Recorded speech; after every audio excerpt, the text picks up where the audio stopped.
So, good morning or good night, depending on where you are in the world, and welcome to another interview of the Shield Dude on a Couch. I'm your host, Hector, and tonight I'm joined by Neil Jameson. He's the vocalist for the band Krieg, and they're a black metal band from Philadelphia, and they've been around now for a few years now, and they're releasing their long-awaited album, Ruiner, that's coming out on October the 13th. So we're here to talk all about it. So, Neil, how are you tonight? Good, man. A little tired, but doing all right. It's later in the day, so Yes, just I know winding we're down. doing this late at night. It's very black metal of us to do an My episode of black but, metal at night.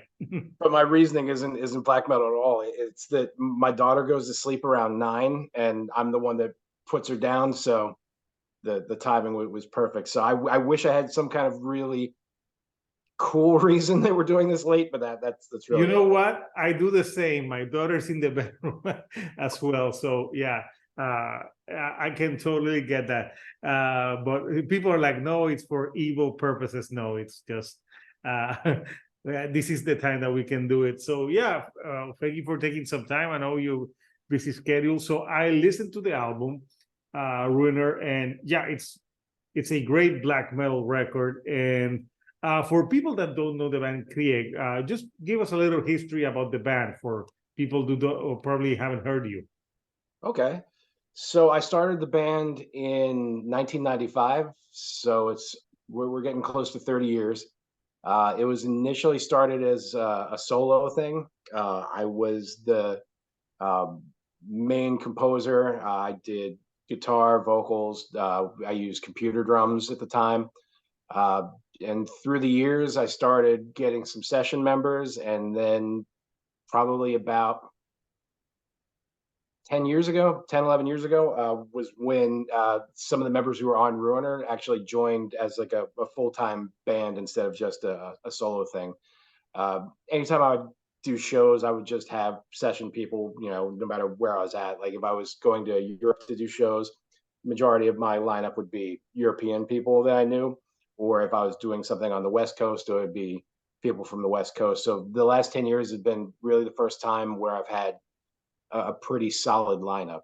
Um, so, I mean, it initially started as really chaotic, bestial black metal, really big into like Beharit, Profanatica, that sort of thing when I started. And then throughout the years, it's kind of changed a little bit. I think a lot of that's had to do with the fact that I can play the instrument a little bit better. I write the majority of the music. I don't perform the music because I'm not a steady enough player. But over the years, I've evolved as a writer to be able to write songs that are a little bit more, um, I don't want to say melodic because that's not really the best word for it, but just a little bit more cohesive. And so, yeah, here we are. Yeah, well, I think it's good that probably it helps you to have like a steady lineup of people because they can bring their own ideas into the mix and probably make your job easier. They're there to tell me when my ideas are bad too, and that's good because if I didn't have that kind of uh, feedback from people, that kind of honest feedback, I mean, I would probably just run with whatever was in my head. And uh, something that's really important for anybody who's either a writer, musician, artist is knowing how to edit yourself and how to pull back and look to see if what you're doing is actually worth anybody else's time. And so having a lineup like that, definitely, that helps me do that a lot. It also makes playing live a lot easier. um, and just generally the environment's a lot more relaxed for me because I'm able to focus more on the important things of constructing the songs and getting the exact sound I want, and being able to have musicians that are talented enough that when I tell them my ideas, that like I can tell them like I want this kind of drum part or guitar parts like this that I may not be able to personally do, but I can compose them. And so having people that I can trust with me be able to do that has been just really, really a positive experience. So yeah, so like in the corporate world, you would be known as a project manager. That is kind of what my day to day is. So yeah. Yeah, and yeah, it makes sense. So so I know that the last two releases that you had are being more like albums that you had a split with other bands, because you had split in 2018 and The Body and the King. So your last full length, only as Krieg, was The Transient in 2014. So Yep. it's big a long gap between albums. Uh, I know that a lot of things happened. When did you started working on Ruiner? About a year ago, we went into uh, there's a rehearsal spot that we use that we will record like splits and like smaller releases at, and we were going to be recording for a split one weekend last September, and so we laid down 3 songs and then sent them to Alex Poole, who's one of the guitarists, and he does a lot of the overdubbing and all that. But he has a home studio, so he does that all at home. He doesn't come into the city too often to uh, do the skeletal work. And it was just different this time around, where it was like, this might be what we've been waiting almost 10 years for. And so we decided to get back together in was January of this year and finish out the other 5 songs. And then it just kind of happened that it was going to be the album. There was no planning whatsoever for this. Every album I've ever done before this has had months and months of meticulous planning, uh, preparation, and just figuring out what studio you want to use, how you want it to sound. Whereas this just kind of all came together very effortlessly, and I think that it's because we're all approaching middle age. I mean, I'm 45, so I'm a little bit older than the rest of the guys. I'm But 45 too. oh well, there we go. It's a good age.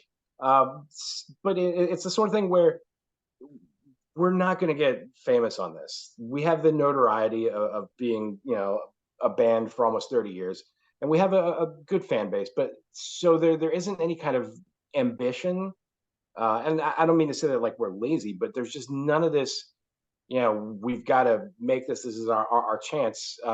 So we're able to be a little bit more relaxed and a little bit more authentic, I think, than we have been previously. I'm not saying that the previous records are less authentic or personal, but this time around there just wasn't any like, hey, we're gonna do a record that's gonna be huge. It was really, we just did a record because we wanted to do it out of the love of making music and creating. And that's how I initially got into this whole thing. Was I had no ambitions when I was 15, 16 when I started this. My whole thing was I was just possessed to create something. I was so obsessed with black metal and death metal and just music in general that I needed a way to express it, and I needed to do something that was mine. And over the years, that's always been at the center of everything I do. But it gets clouded because you have record contracts, you have merchandise contracts, you have just the general public. Like you start to occasionally wonder, like, what's my fan base going to think about this, or what's the label going to think about that. And so that really started to just weigh heavily on me and really burn me out. And so for this to come together this naturally, it really was kind of a reaction to being in the music industry for so long and just not caring anymore where what the public perception was going to be, but caring more about, am I going to be satisfied with this at the end of the day? Is this something I'm doing for the right reasons for me? Is it something I'm going to be doing out of the love of the craft instead of feeling the obligation of having to put out a new record? One of the main reasons why it's taken us so long to do a new record was, after Transient, there was just this idea, this pressure that we needed to go, and we had signed to Profound Lore. So we talked about going to God City Studio to record, to do this just mammoth album. And it just, the idea of the record just started being larger than any movement that I was possibly making on it. I was writing things and they just weren't good. It was I was a part. I was a cog in the process of just trying to get a record out in a certain amount of time, in order to be able to, keep riding whatever wave we had with that last record. And as the years have, there's been space in between that now. I'm able to do something for the love of it again, and not concerned about, how's this record going to do. I mean, obviously, I want it to do well, but we don't have the ambition of we need to this record to break big so that we can all quit our jobs. That's just not, that barely happens in extreme metal anyway, and that's just not in the cards for us at all, and that's honestly a really good thing. Yeah, I think I understand what you're saying. Like you're not putting pressure on yourself. You're no longer 15 or 18 where you think like, oh yes, it's gonna be the biggest thing. And yeah, extreme metal, black metal, it's a niche genre. There's fans from it, but it's not on the pop, on the mainstream side of things. Unless yeah, you have to be like a really huge artist.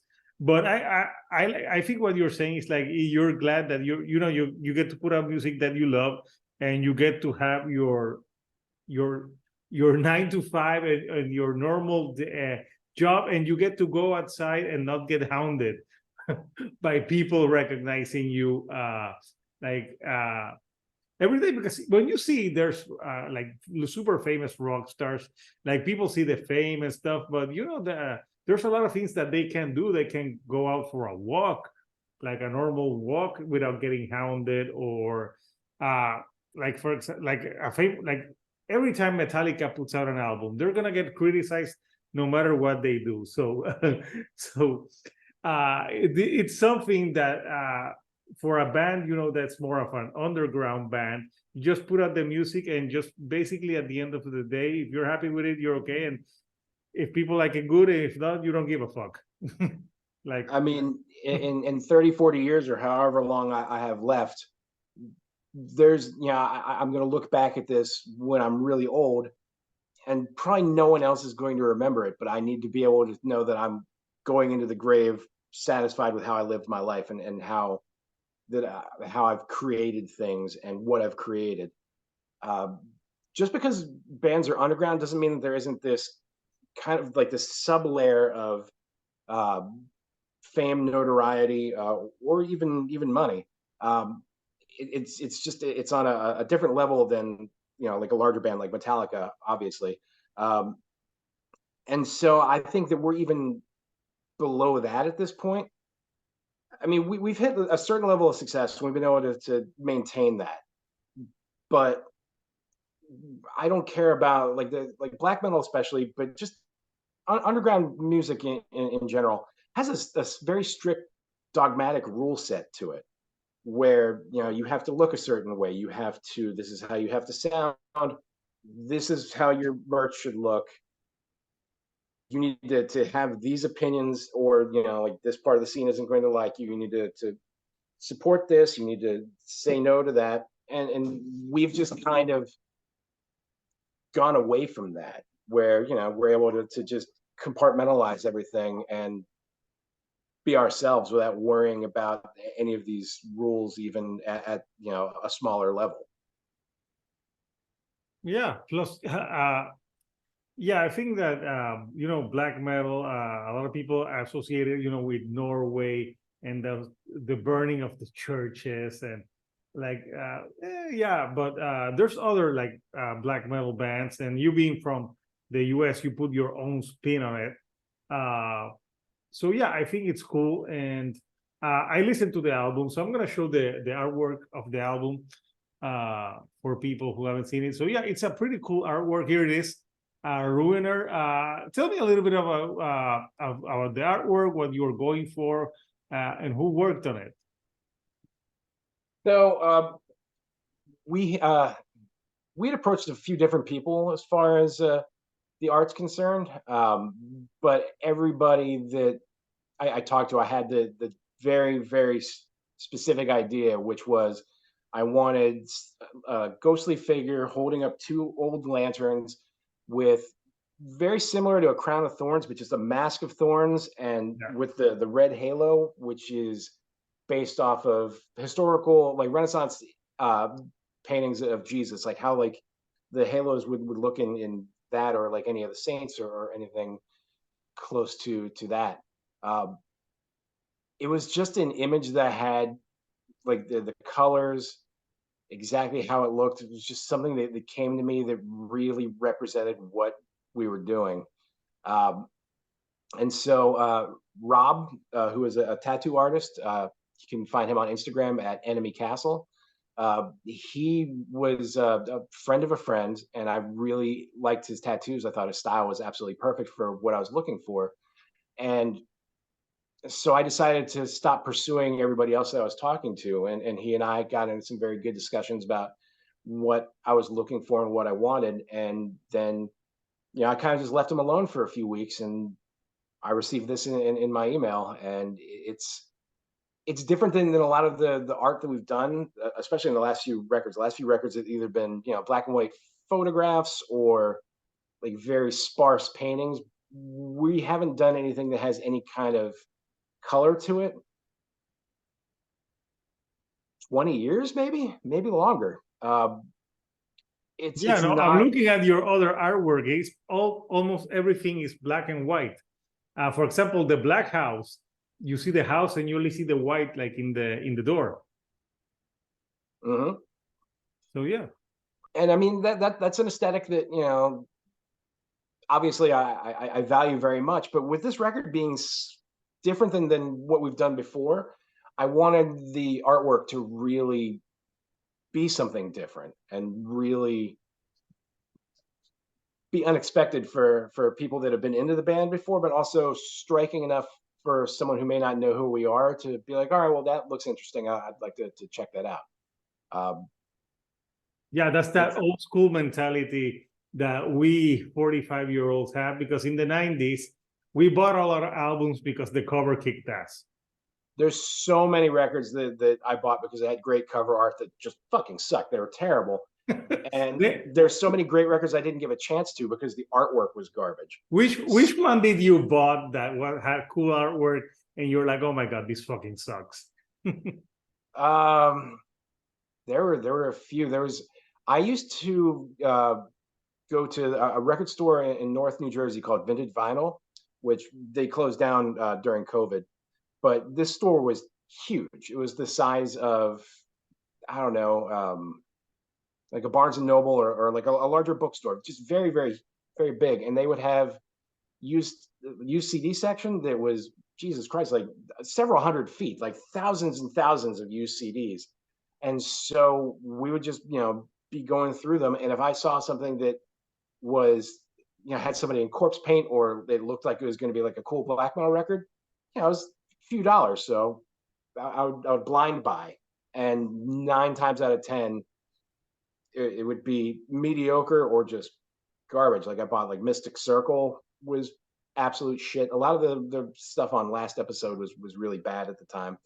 Um, but then there would be like something that would just catch my eye. Uh, there's a band from Australia called Dark Lord. They did one demo CD and one full length, and then they just disappeared. And I found the demo CD at Vintage Vinyl, and I just picked it up, and it was black and white, had some guys in corpse paint on it. And I was like, and the logo was totally illegible. So I grabbed that. Yeah. And it was just because I thought it looked really cool. And that is, to this day, 23, 24 years later, one of my favorite records. So yeah, it's like a gamble that kids these days won't know because they'll just listen it streaming. But back in the day, yeah, it was a total gamble, especially with extreme music, harder to find because they're not going to be played on MTV. And if they played them, it was like super late at night. So it was hard to catch that type of music. Nowadays, it's super easy to find music, but there's a lot of like music out there that sometimes it can get lost in the shuffle. So yeah, it's a cool thing that you found music that way.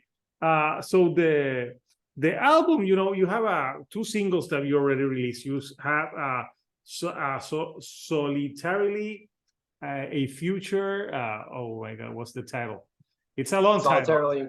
Solitarily, a Future Renounced. A Future Renounced, and you also had the other one, that No Gardens Grow Here. Why did you pick those two singles to promote? Solitarily was just it was probably the one song on the record that wasn't written like right before the recording. The majority of the record was written because I live in Richmond, Virginia, and everybody else lives in Philadelphia. So I would write, and then I would drive up 4-5 hours, and we would record there.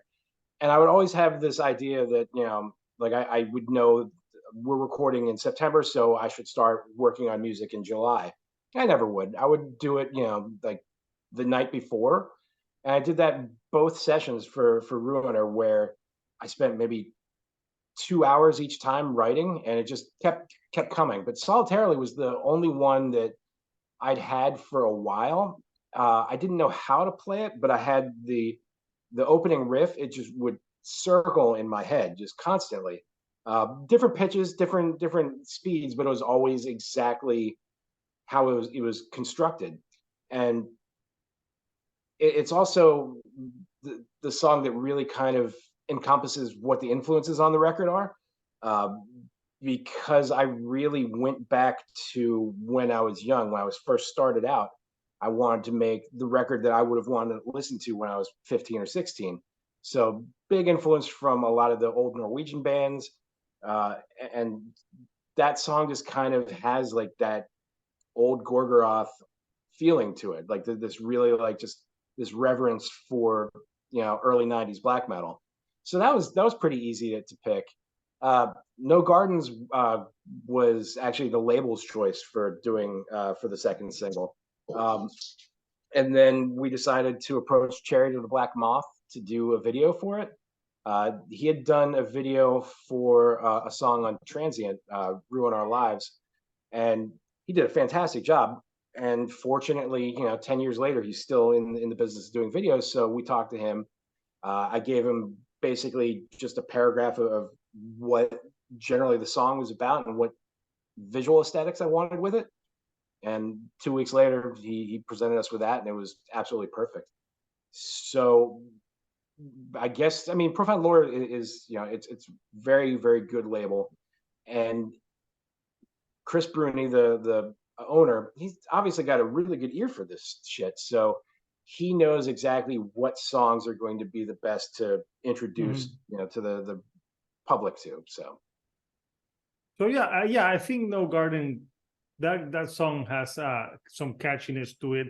You know, as black metal, as catchy as black metal can be, because sometimes black metal can be very harsh, but yeah, it's got some good tones to it. So on this record, like, what themes do you explore? Everything that I've done since the Black House has been autobiographical, either on topic of mental illness, nightmares, drug problems, more mental illness, brief bout of homelessness.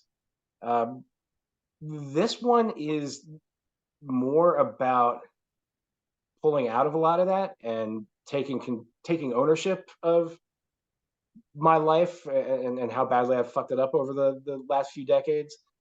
It's also a lot about how my dreams are these days. I tend to every single night have the same stage for my dreams. Like I go to the same places. It's all based in the same setting. And that shifts every few years. Like every 3-4 years, I'll enter into a new place, a new setting. And so Ruiner's based on the last 2 or 3 years of where where I basically spend my nights when I'm asleep. There's a lot of just red tones to it.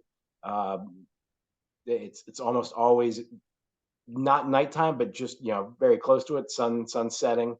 A lot of really lonely, abandoned places. and just a lot of confusion. Um, and so I've been able to kind of journal that and then channel that into uh, the lyrical and aesthetic themes for Ruiner. No, very interesting. The things about dreams, and obviously we grew up in the '80s, so we did see Nightmare on Elm Street. That definitely that was one when I was a lot younger. I mean, that really scared the shit out of me, especially the first three. Uh, Yeah, and after that it's a comedy. Like the first three movies, yeah. After that, yeah, it got too ridiculous. But yeah, the first, especially the first one, uh, like the first death of the girl where she goes in the ceiling and she gets ripped open. Yeah, it's pretty like when you're that young, it's pretty impressionable. it's And fucking horrifying to see when you're 8 years old. So yes, yes. But obviously, the cool thing at that age was to see those movies that your parents didn't want you to see, and then you couldn't sleep, and then you're like, "Why did I watch that movie?" mhm. It sets on a lifetime of regret very early, so that you get used to that feeling very early on. So when you're having those dreams, do you wake up and do you like journal ideas for songs? No, because generally I'm a mess when I wake up. I don't mean like I'm like weepy or anything like that. I have just a very difficult time acclimating myself to the day. I need a lot of caffeine. I need a little bit of quiet time. I need people to leave me the fuck alone while I wake up. Uh, and so I'm So sure that a lot of people like don't talk to me until I have my coffee. exactly. I mean, it's cliche, but it's completely true. So I'm sure I lose a lot more than I retain from that. But if there's something that I remember a few hours later, that means obviously that it was potent enough to really have an impact with me, really just stick with me. So that's when I'll start journaling it. I think if there's something that I can't remember, then it wasn't important enough for me to remember. There's a lot of repetition in these dreams. Like I'll dream the same thing. And so if it's something that I'm dreaming day after day or night after night after night, then that obviously is something that's very important to me. So that will get journaled in. A lot of it's just trial and error. I mean, I I used to really have a lot of issues with sleeping. I would either have just chronic insomnia or I would just sleep constantly. And a lot of that has to do with depression, and then when they're adjusting your meds for it, that can fuck up your sleep. Um, and so I've really gotten over that the last few years, and because of that, I'm able to relax when I'm sleeping more. I know that sounds odd, but I'm able to get more out of my dreams than I could have a few years ago, just because I'm not in as much of an uncomfortable state. Yeah, no, makes total sense. I think if when you're going through stress in your real life, I'm thinking that's gonna manifest in the dreams. Oh, definitely. Yeah, so yeah, I try to dream every night that I become a millionaire, but it hasn't happened. Keep trying, man. You're still a young man. It'll You happen. know, you never know. It's a niche market what I do in YouTube as well. I do it for the love of the music, and I love talking to bands and talking about different styles of music. So yeah, it's a passion project for me. But yeah, it's interesting, and there's some song titles that are really. One song title that I really love is "An Execution in the Kingdom of Ideas." That's a great title. Thanks. It was kind of, I don't want to say that it was thrown together. It really wasn't, but it's just this whole concept of, especially in America, but I think this falls worldwide at this point. Just this whole movement of anti-intellectualism, where people seem to champion stupidity. They Mm. really seem to embrace just the lowest common denominator, and they don't have any kind of ambition to learn anything. Nobody reads a fucking book anymore. Um, and so that title is, when you have an idea, you execute it. There's execution on it, but then it's also the double meaning of execution, just you know Yeah. killing it. And I think that as far as just the corporeal realm of ideas, just this other where we pluck our thoughts and ideas and beliefs from, there's just this overall distrust of having ideas and bettering yourself education wise, or not, just this overall anti-intellectual movement that has really taken a hold, especially in America in the last 20 years or so. So it's kind of a very cynical fuck you to that. Uh, I don't think it's going to change. I don't see it getting a hell of a lot better here. Just listening to people day by day, being out in the world and talking to people, just the dumb shit that they believe, and how they have absolutely no ambition whatsoever to better their minds. A lot of people just want to sit around and watch TV, and especially any like the political channels, Fox News or even MSNBC. I mean, there's definitely like that kind of lack of ambition on both sides. It's that people are waiting for someone to tell them what to do instead of figuring out what to do themselves. And it's just irritating. It's there's it's a cliche in comedy writing and all that, that just the general public is stupid. It's been a cliche for years and years and years, probably forever. But it's based on a lot of truth, because the general public is really fucking dumb. Hmm. And it it like I have like a log jam in my brain right now, just trying to express how disappointing and irritating it is just to live in a society where it's just being an idiot is celebrated, and that seems to be the way that you can get ahead in life. Oh my God. When I think of like so many so-called influencers, I'm like, what are they influencing? Like they have no fucking talent. Hmm.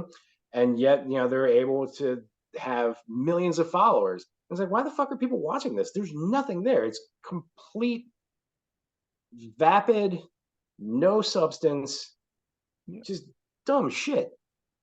And it's getting bigger and bigger and bigger. The company that I work for started working with influencers to try to, grow business that way. Um, you see, I mean, even like fast food places are now utilizing influencers on TikTok and all that to try to sell their shit. People, the internet is good because we're able to have access to all the knowledge basically that has been documented throughout More the easier world. than ever before, but people don't know how to use it. Or Well, the problem is it also gives people a platform that Mhm. really shouldn't have any kind of audience. I mean, 20, 30 years ago, some of the people who are really celebrated online would be looked at as mentally incompetent. They'd be laughed at. Um, Talentless, vapid hacks. And now these are the people that are making millions and millions of dollars.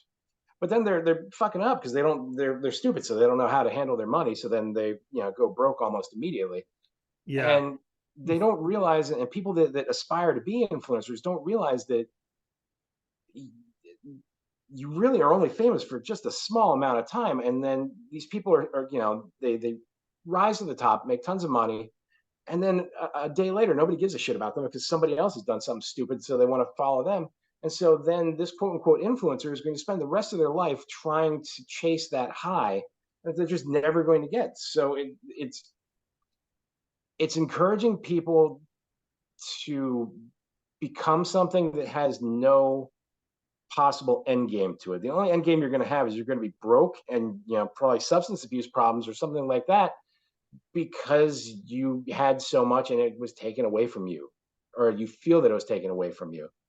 It's just a culture that has absolutely no value whatsoever, and the sooner that it goes away the better. But again, I'm just afraid that this is how that what you and I are saying right now is complete garbage and absolutely ridiculous. We could get together 10 years from now and be like, you remember that? Don't you wish it was like that? Because whatever 10 years from now is going to be happening is going to be even fucking dumber. And it's just, Yeah, no, it's for example on YouTube, I really hate reaction videos, oh especially God, yeah. I refuse to do. There was a band that once sent me like, "Oh, will you do a reaction video to my music video?" I'm like, I don't do reaction videos. I do interviews. I like to talk about albums, but like I hate like watching someone like literally looking at a music video and going like, I'm like, it's stupid. And some of them, sometimes at the end, they give their thoughts, but there's some that don't. They're just like, oh, cool. I'm like, it's stupid, you know. Like, when I'm doing interviews, I research. I try to make it interesting, and those reaction videos get so many views, and I think they're stupid. Yeah. I don't understand. Reaction videos, unboxing videos. Like, I don't give a shit that you have I've done something. a few. I've done 3 unboxing videos, but the first one I did, it's funny as fuck. I did it for the Behemoth live record, and I caught myself. I'm like, oh, this this is God. This is because Satan wants me to cut myself. So it was funny. And the other one I did like a short one for a Metallica, and another one for the Smashing Pumpkins because it was the Melancholy, and it was like a huge one. But I talked a little bit about the album. But yeah, that's it. But unboxing, like, But I mean, that's different. Those are special editions of things that, yeah. people would actually want to see. But if it's just like an unboxing of like, hey, I bought a shirt and a CD, here's me opening up the package. It's just, who's Okay. that for? So a lot of this, a lot of influencers, reaction videos, all this, who's it for? I don't know anybody. I'm fortunate enough that I don't think I have anybody in my circle of friends or family that find that shit interesting. No, I can't say the same for back. I know people like that worship Kourtney Kardashian, or I'm sorry, Kim Kardashian. Some of the cover, A and lot of them. I'm like, oh, they have no talent whatsoever. But yes, yeah, it's an interesting song title, and it's good that that you're telling me the inspiration for that song. I thought it was interesting, and the song title. But yeah, the album as a whole, I think flows well. Other solid tracks. I think the ending one, the Lantern and the Keys, really solid. I like Fragments of Nothing, Red Room. So yeah, I would recommend this album for people who like black metal, and it has that old school like 90s Norwegian sound, but with some like style, like modern style to it. And I think that I talking to you, I think that's what you wanted to achieve with this record. I think you hit the nail right on the head with that. Yeah. Yeah. A lot of it was, I mean, so I'm a fan of, much like you are, of many different kinds of music, many different genres. And so that's going to creep in. Like, I listen to a lot of post punk. I love like Joy Division, Killing Joke, New Order. So that kind of will get in. Uh, Being, from the 90s, of course, like the initial first part of the 90s when I was, 11, 12 years old, the first music movement that really hit me was the Seattle bands. I was really big into Me Nirvana, too. Soundgarden, Alice in Chains, Screaming Trees. And so even that kind of creeps in because I was just a lot more comfortable this time around. Like, I had, obviously, like, the blueprint was, you know, early Norwegian black metal. That was really what I really wanted to achieve. But then I was comfortable enough to be like, well, what else can I throw in here to just help things move along a little bit? Because you don't want to have, the same thing over and over and over again in an album. The only bands that have ever really done that sort of repetition and been, mostly worthwhile on every record be like the Ramones, Motorhead, AC/DC, something like that. Yeah. And They're allowed that's, to put out the same. Yeah. but those are the special outliers.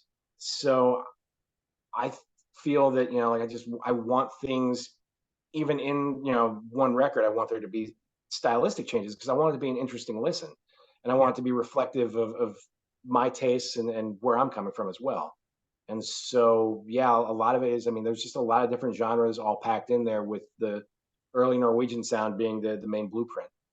Yeah, and something that's been very prevalent in the last few years, a lot of shoegaze have been melted with black metal, and you got that black gaze with bands like Alcest, and especially a band that really has made black metal more like commercial sounding to some extent is that band Death Haven, which I actually love their. I think they're pretty cool. I know a lot of people call them like hipsters because they have like when I listen to their album, I'm like, this sounds like black metal meets Smashing Pumpkins in some of the, which I thought, I love Smashing Pumpkins, so I thought it's interesting.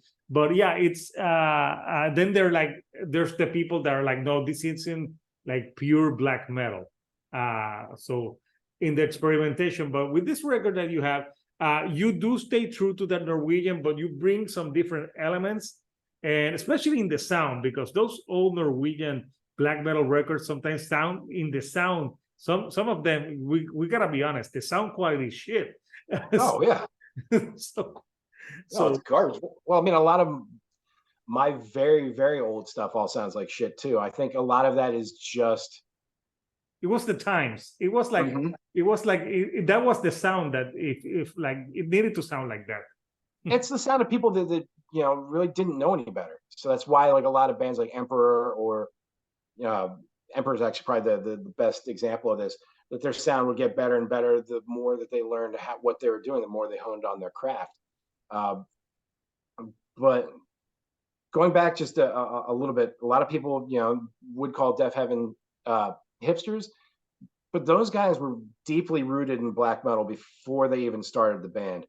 I've had my public disagreements with them on things before, but I will definitely stand in their corner saying that they were probably they're probably more into black metal and deeper rooted into old school black metal mentality than a lot of bands that are out right now that just started, who are wearing corpse paint capes and all that shit. Death Heaven definitely has more authenticity in real black metal than a lot of people give them credit for. And I mean, that happens a lot when a band gets successful and then really kind of just changes their sound and goes into, because they are definitely way more shoegaze than anything now.